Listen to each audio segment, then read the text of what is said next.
Hi, Buck. I'm looking forward to having a conversation with you today on a real timely subject. I always enjoy our discussions, but this discussion today really takes a different turn because I really think, as far as our listeners, there's a lot of confusion and misconception that's in the industry. For example, terms such as Metaverse or Web 3.0 or DeFi, it's only increased these terms, and the visibility of these terms increased substantially in the last few months. But the question is, why is this sudden interest in these terminologies and what these terms really mean? And the important thing is that our entrepreneurs really need to know what these terms mean so that it will help them to navigate around their product and solutions, their marketing, their visibility in the industry, and what opportunities exist for them or not based on these trends. So I'm thinking this is a great topic that we can talk to with our listeners. What do you think, Buck? I think this is what is really important at this point in time. And like you said, apart from the excitement, there is a lot of confusion too. So in fact, I'm very glad that you brought this up. In fact, this is our first talk in the new year. So I think we are starting off on a very important note. Yeah. Excellent. Great. Excellent. Great. No, very important. Yeah, go ahead. Yeah, go ahead. No. So what do you think? How do you think that we could kind of start? Yeah. In fact, let us look at these terms a little bit. Wayne, metaverse. I mean, metaverse, as you might recall, there was this very popular novel called Snow something, I forget now, in 90s, in which this term was first used by the author, and it kind of, but it was restricted to, the sci-fi kind of community, the nerds, so to say. It was never in the mainstream of people. And as you know very well, it is something of interest to people. It has been around for a long time. But in today's world, you need one big champion to use one word. Like, Elon Musk, like he uses one word and suddenly it's like the most important word the next morning all over the world. So similarly, as you recall, around end of October, I think, Mark Zuckerberg announced the change of his name from Facebook to Meta platforms. And he started using the word meta in a big way, metaverse and all that. And obviously, when Mark Zuckerberg says something, that word obviously catches the imagination of people. So that's what happened really last 2-3 months, why you're seeing all this. But going beyond that, before metaverse, let us look at Web 3.0, because I think that's something very real, something very important that our FinTech friends must understand well. So when you say Web 3.0, which is what everybody's talking about today, we need some context. So let us look at Web 1.0. Like you remember 20 years ago, 25 years ago, people used to have a website, 1 page, 2 page long, and it was like incredible. Oh my God, the whole world can see my company now. But if you remember, it was a one-way street.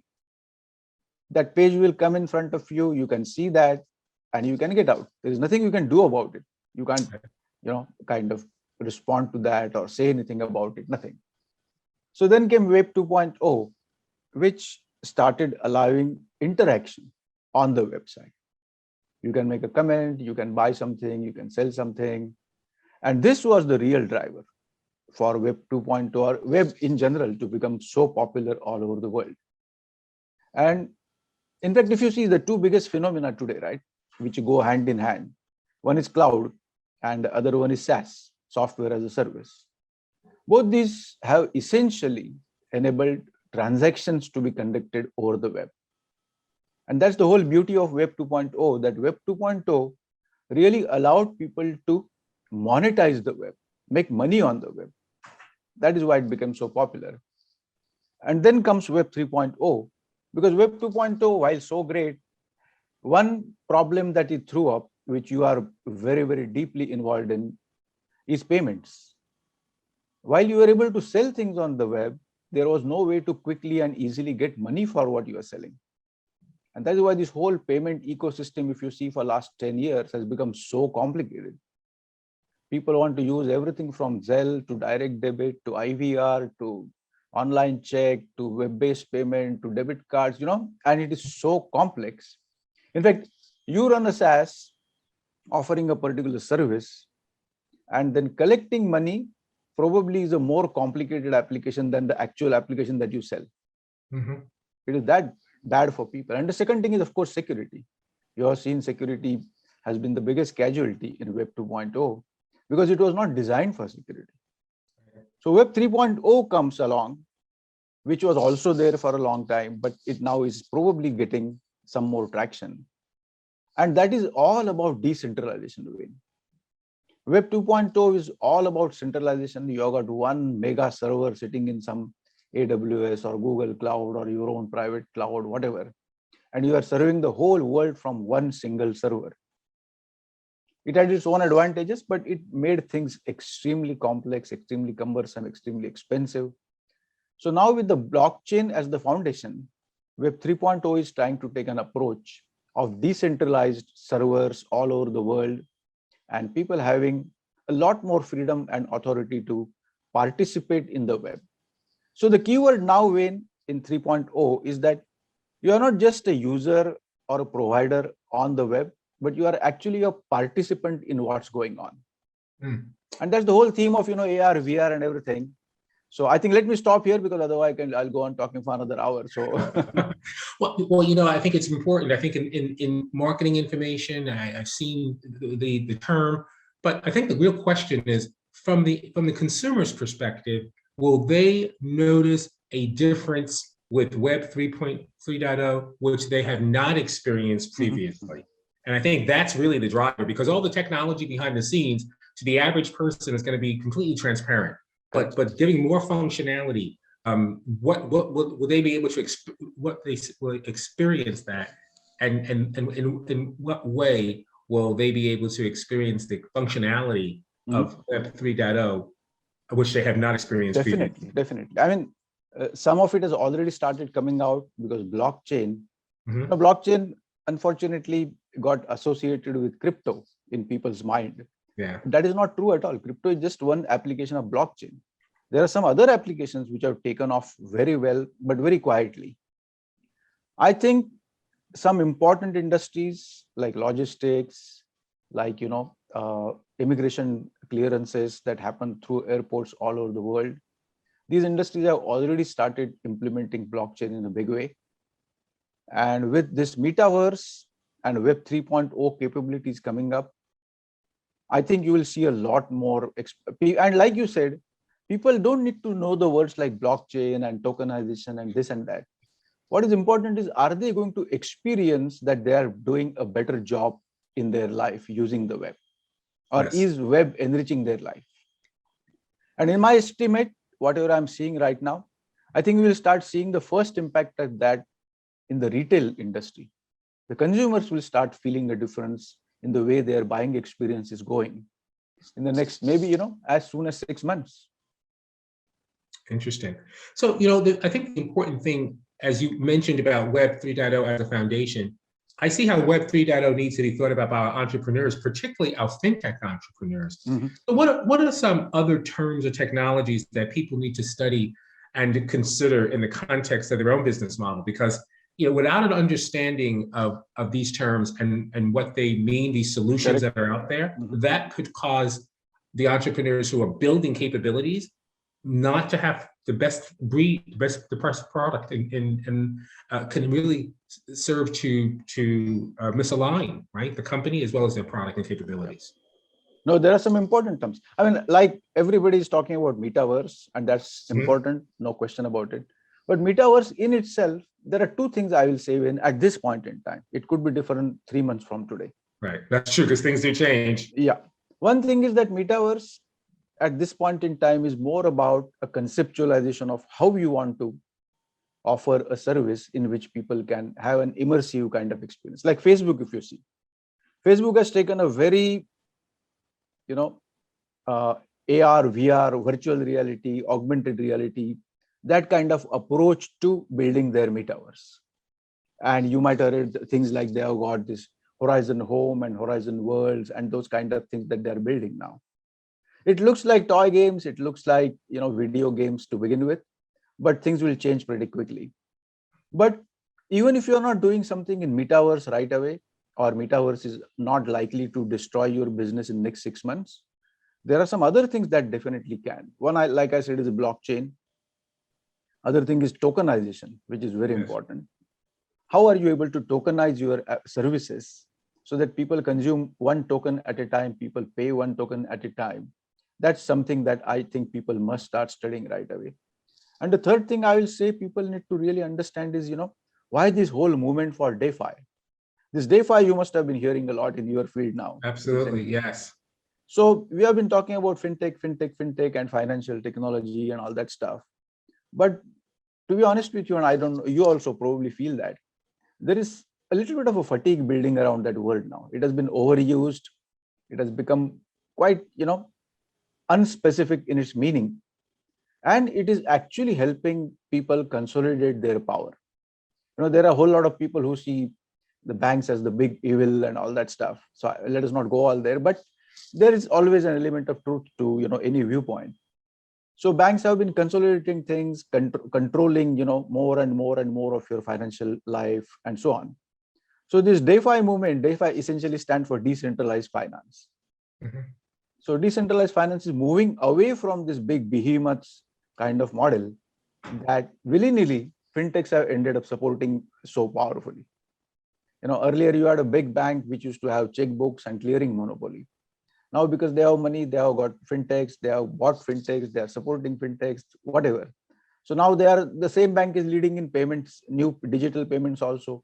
The same bank is leading in IVR also. The same bank is leading in Facebook chat payment also. So in a way, the banking power is getting consolidated in a few hands that were already big. And that is definitely not good for many people and governments. So DeFi is a new movement that people need to study. Again, it's a movement. It's not a piece of technology that they need to start studying. But blockchain, tokenization, Web3, all these things enable you to build a DeFi application or a product or a company. And that is something that a fintech entrepreneur will be ill-advised to ignore. They must start looking at it right away. Perfect. Perfect. That's true. That's true. So what other terminology? So far we've covered Web 3.0, we've covered DeFi.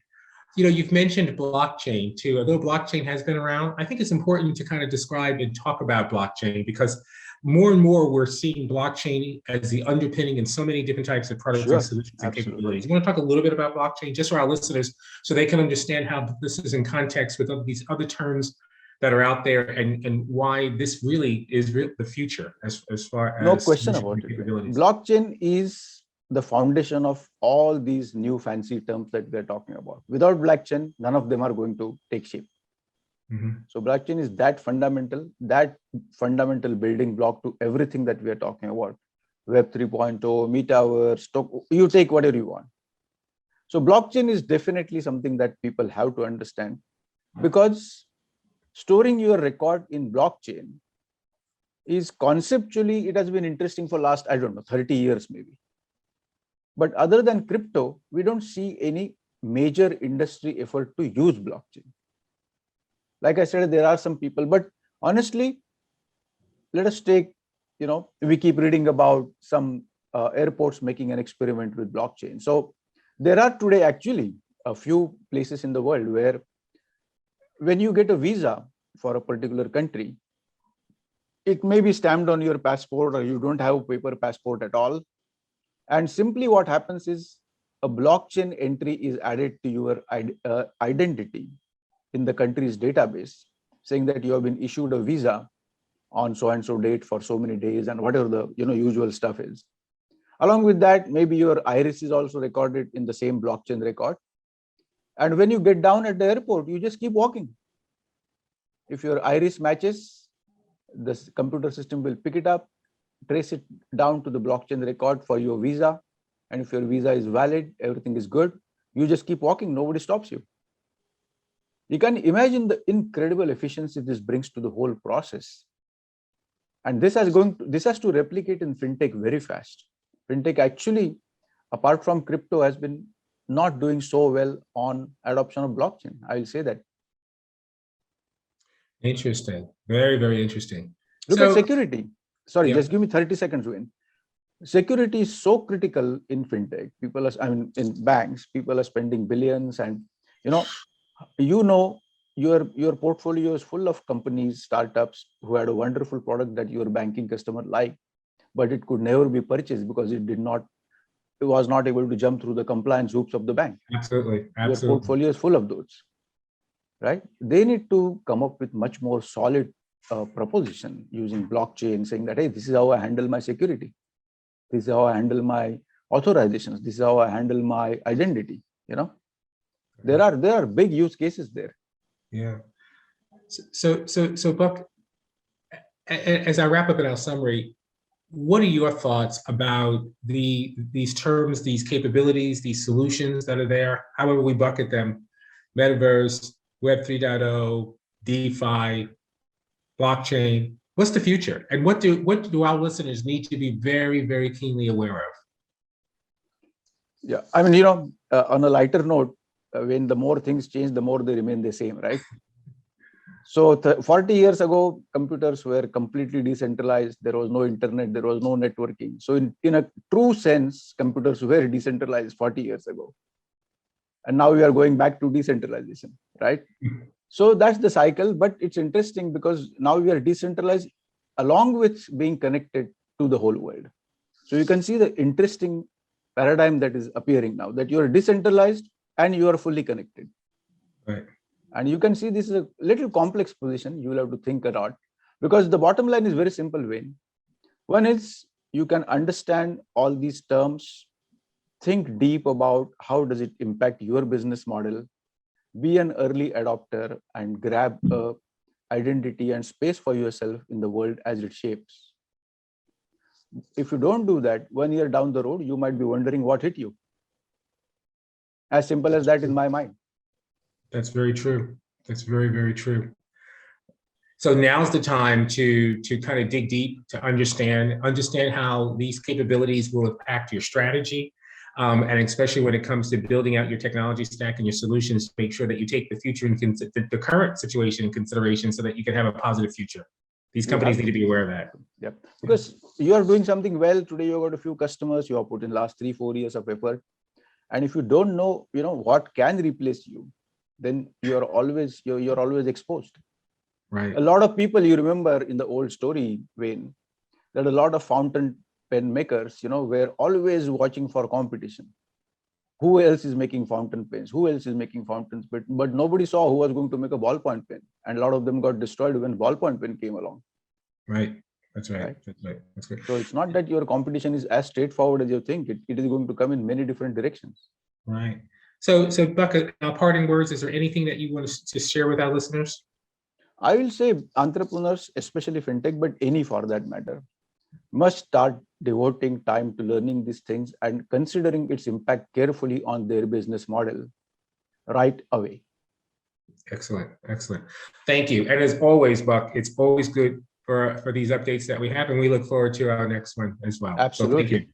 Absolutely. Thank you so much, Wayne. You have a great day. You as well.